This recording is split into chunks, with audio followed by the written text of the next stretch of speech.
Hello everyone. So today I'm so excited to work on Warrior One.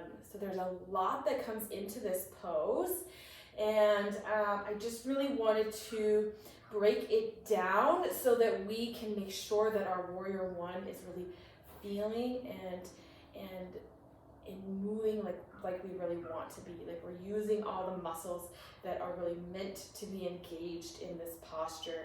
So with that, go ahead. If you have a mat, that's great. Roll out your mat and we will get started with Warrior One.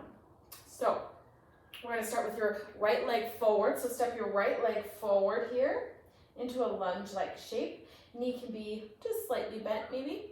And your left leg is going to be back a little ways. Your feet are generally going to be about 2.5, maybe 3 feet apart, just depending on what feels best for your hips, okay?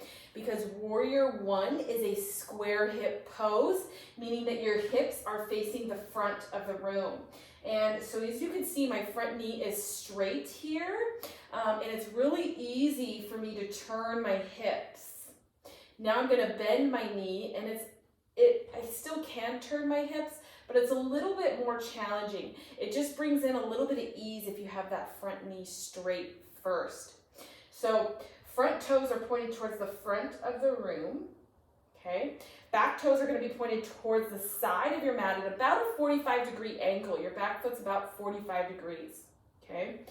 Then straighten both hips towards the front of the room. So my front of the room is right here. That's where my head, my shoulders, belly button, and hips should all be facing. Next, I'm going to bend into my front knee. And now I notice that in order to keep my knee behind my toes, which is important, just fixing my rug here. In order to keep my knees behind my toes, I am going to have to kind of wiggle my toes out and just make my stance a little bit wider this way, going lengthwise. Okay, so then from here I can straighten my knee again, check in with the hips, make sure they're still facing forward, and now I can bend my knee and get my knee right on top of my heel. Do you see how my heel is right in line with my front heel? So that's right where we want that. Okay, and my back leg is nice and straight and long. Then from here, I'm gonna knit my front ribs in. I really want those knitted ribs in, my core engaged. This is gonna help stabilize and hold everything, keep it nice and balanced. Then from there, press into your front heel. Really press into that front heel, nice and firmly, and press into the outer edge of your back foot. As you press into the outer edge of your back foot, you'll notice your hips can turn forward a little bit more easily. So starting with that straight knee and then being able to press into the outer edge of your back foot, so the outer knife edge side of your back foot is going to also bring the hips forward in space, okay? From there, then you can lift your arms up.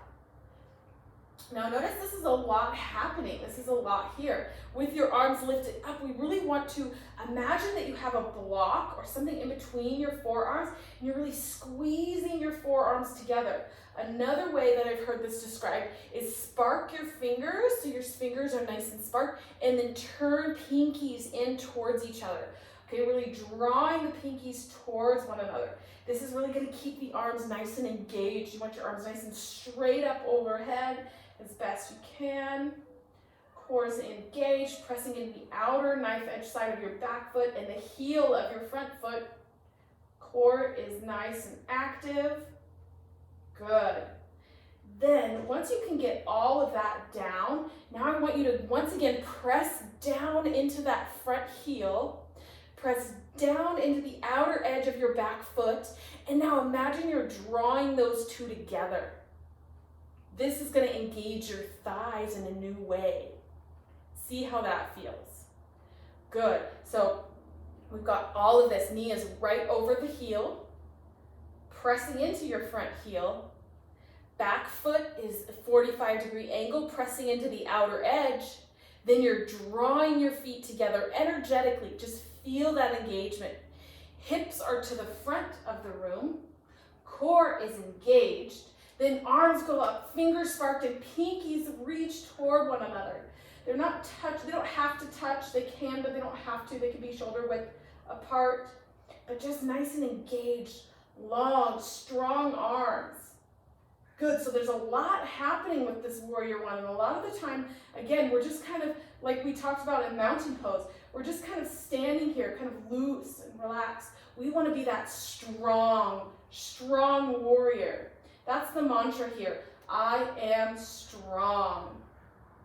Good. So now let's step both feet together, and we're going to do the other side. So now you're going to step your right foot back, left foot's in front. Front knee starts straight, turn the hips towards the front of the room. Good, then bend your front knee, and if you need to widen your stance, go ahead and do so. You can take your time getting into these poses. You don't have to get into it, as soon as you don't have to just land and stay there. You can wiggle around, you can move and modify as needed. So hips to the front, knee is right over the heel, press into your front heel, press into the back outer arch of your back foot, and then draw those feet toward one another to engage the thighs in a different way. Hips are to the front of the room. Once again, core is knitted in, knit those front ribs in, and then reach your arms up, pinky sparked or palms meet, and really squeeze the arms towards one another. Long, strong arms. Good.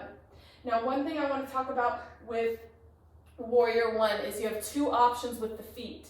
Here you can have either heels in one long line. Imagine you're standing on one train track. Or if your hips are not wanting to go towards the front of the room, you can widen your stance so that they're about hip distance apart, or imagining you're on two train tracks.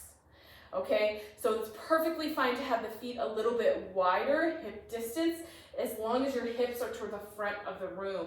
So we don't want to cause any pain or injury. And sometimes with the heels in line, it can be rather difficult to get both hips towards the front of the room and be safe for your knee, your back knee. So you can just always just widen that stance. Good.